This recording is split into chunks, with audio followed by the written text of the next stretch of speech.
रसलाबाद reporter Irfan सातो जी ख़बर मौजूद नौशहरो बाईपास ते शहादत माणींदड़ शहीद सिंध इरशाद चनो जी वरसी के मौके ते जसकम अगवान करम खान सामटियो मुजीब आज़ाद बेलार गुलाम अकबर खान राजकर हाकिम मंगी इरशाद चनो ऐं ॿियनि शहीद जे मज़ार ते संदसि जे बच्चनि सां गॾु क़ौमी तराने जी भेटा पेश कई ऐं शहीद जे ॿारनि खे ईद जे लाइ माली मदद कई वई। हुन मौके ते जसकम अगवाननि चयो त असां सिंध जे शहीदनि जा वारिस आहियूं ऐं कॾहिं बि शहीद इरशाद जे बचड़नि खे अकेलो न छॾिबो। असां शहीद इरशाद जे वारसनि सां गॾु आहियूं।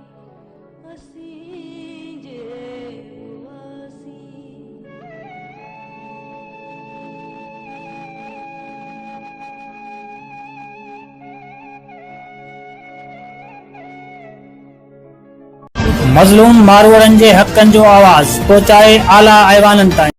ॾिसंदा रहो सुराण सिंध न्यूज़।